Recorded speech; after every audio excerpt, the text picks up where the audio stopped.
ಪಕ್ಷದಿಂದ ಅವರಿಗೆ ಇಂಡಿ ವಿಧಾನಸಭಾ ಕ್ಷೇತ್ರದಿಂದ ಸ್ಪರ್ಧೆ ಮಾಡತಕ್ಕಂಥ ಒಂದು ಅವಕಾಶವನ್ನೇ ಕೊಟ್ಟಿದ್ರು.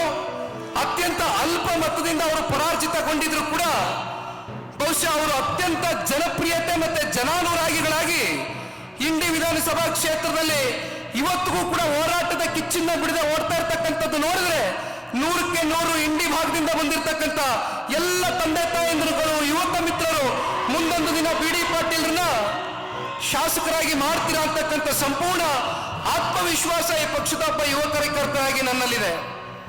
ಪಾಪ ಕೇಳ್ತೀರಾ, ಜನತಾದಳ ಪಕ್ಷ ಒಂದು ಜಾತಿಗೆ ಸೀಮಿತ ಅಂತ. ಬಿ ಡಿ ಪಾಟೀಲ್ರು ಒಬ್ಬ ಕುರುಬ ಸಮುದಾಯದಿಂದ ಬಂತಕ್ಕಂಥ ಒಬ್ಬ ವ್ಯಕ್ತಿ.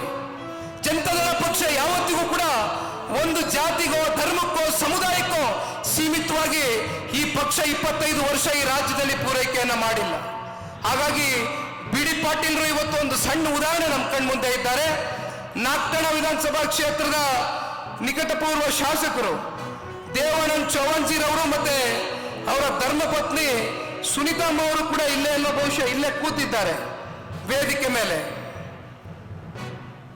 ಬಹುಶಃ ಇವತ್ತಿನ ಈ ಒಂದು ಸಮಾವೇಶ ಪ್ರಾರಂಭ ಆದಾಗ ಒಂದು ಕಿರುಚಿತ್ರವನ್ನು ನಾವು ನೋಡ್ತಾ ಇದ್ವಿ. ಅದರಲ್ಲಿ ಸನ್ಮಾನ್ಯ ದೇವೇಗೌಡರು ಸಾಹೇಬರು ಯಾವ ರೀತಿ ಅವರ ಹೋರಾಟದ ಬದುಕನ್ನ ಸಂಪೂರ್ಣವಾಗಿ ಜನರಿಗೋಸ್ಕರ ಮುಡಿಪಿಟ್ಟರು ಅಂತಕ್ಕಂಥದ್ದನ್ನ 1982, 83, 85, 89 ಇವೆಲ್ಲವೂ ಕೂಡ ಕಿರುಚಿತ್ರಗಳಲ್ಲಿ ಪ್ರದರ್ಶನ ಆಗ್ತಾ ಇದ್ದದನ್ನ ನಾವು ನೋಡ್ತಾ ಇದ್ವಿ. ಬಿಜಾಪುರ ಜಿಲ್ಲೆ ಮತ್ತೆ ಬಾಗಲಕೋಟೆ ಜಿಲ್ಲೆಯಲ್ಲಿ ಆಧುನಿಕ ಭಗೀರಥ ಅಂತಕ್ಕಂಥದ್ದು ಅನ್ನಿಸ್ಕೊಂಡಿದ್ರೆ ಯಾರಾದ್ರೂ ಅದು ಪುಣ್ಯಾತ್ಮ ಸನ್ಮಾನ್ಯ ದೇವೇಗೌಡರು ಸಾಹೇಬ್ರು ಇವತ್ತೇನಿಲ್ಲಿ ಕೂತಿದ್ದಾರೆ ಈ ವೇದಿಕೆಯಲ್ಲಿ. ನಾನಿವತ್ತು ಒಂದು ಮಾತನ್ನ ತಿಳಿಸ್ಲಿಕ್ಕೆ ಬಯಸ್ತೇನೆ, ಒಂದು 2-3 ಅಂಶಗಳನ್ನ